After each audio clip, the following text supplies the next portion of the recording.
Ariana Grande's controversial single 7 Rings reigned at number 1 on the Billboard Hot 100 for 8 weeks in 2019 and made a lot of money, but it could have been a lot more rewarding for the singer.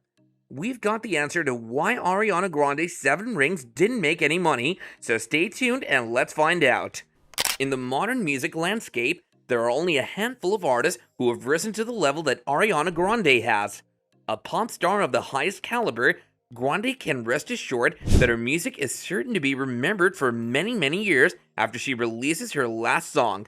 Fortunately for Grande, her immense popularity has made her career extremely financially rewarding, to say the least. Still, it's pretty mind-blowing to learn how much money Grande missed out on from her song 7 Rings and why that is. If you're enjoying the video, then do be sure to give it a big thumbs up and subscribe to our channel if you haven't done so yet. Also, don't forget to hit that notification bell to be updated on our future uploads. Why did Ariana Grande lose so much money from 7 Rings? During Ariana Grande's incredible career, she's released several songs that became huge hits with audiences. Some examples of Grande's most popular songs include Save Your Tears, Die For You, Bang Bang, Thank You Next, Positions, 34 plus 35, and No Tears Left to Cry. While all of these songs were major hits, it could be argued that 7 Rings is her biggest song to date. After all, 7 Rings was the number 1 song on the charts for 8 different weeks, and none of her other tracks reigned supreme for that long. Lyrically, Grande revealed the incredible backstory behind 7 Rings' monster success during a 2018 Billboard interview. According to what Grande told Billboard, she was once at a Tiffany's event where she enjoyed a lot of champagne. While she was under the influence of those drinks, Grande spent a lot of money to buy 7 engagement rings. Since most people only buy engagement rings when they intend to get married, the obvious question is why Grande bought so many at once. As it turned out, Grande decided to purchase a ring for herself and 6 of her friends, Victoria Monet, Courtney Cipollone, Alexa Luria, Taylor Parks, Neomza, and Cadence. If most people woke up after a night of partying to realize they made a major purchase, they would be filled with regret. Since Grande isn't an average person by any means, she decided to release a song celebrating her ability to buy whatever she wants.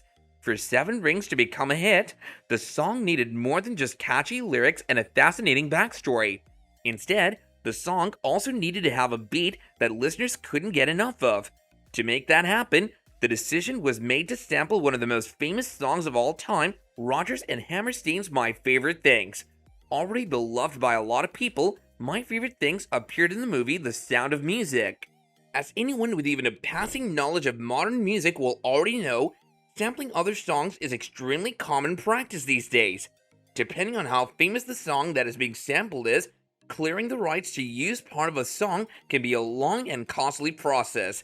Even though sampling a song can be expensive, the story of how Grande used a portion of My Favorite Things is still mind-blowing to say the least. According to the New York Times, Grande's camp agreed to give a staggering amount of money to clear the rights to sample My Favorite Things. As it turns out, the deal to allow 7 Rings to include a sample for My Favorite Things was only finalized a few weeks before the song's release in January, when representatives of Miss Grande and her label Republic brought the completed song to Concord, the music company that has owned the Rodgers and Hammerstein catalog since 2017. After Grande's camp asked Concord for permission to sample My Favorite Things, they quickly agreed to a surprising deal. Concord requested 90% of Miss Grande's song, and her representatives accepted without further negotiation. Why Ariana Grande's 7 Rings royalty deal is controversial. Ever since sampling songs became a major part of the music business, it's become clear that simply taking bits from different songs and shoving them together is a recipe for failure.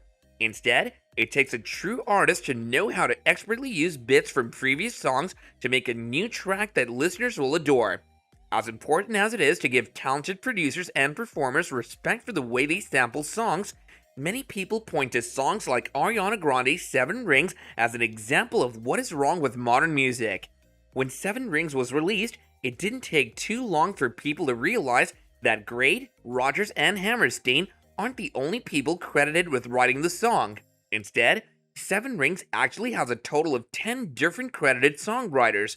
For most of history, songs typically were written by a single artist or they were put together by the members of a band. These days, however, songs like Seven Rings often appear to be written by committee, which many people think is destroying the integrity of today's music.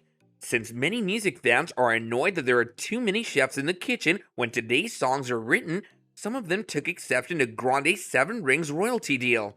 And that about does it for this video. Until next time, bye for now.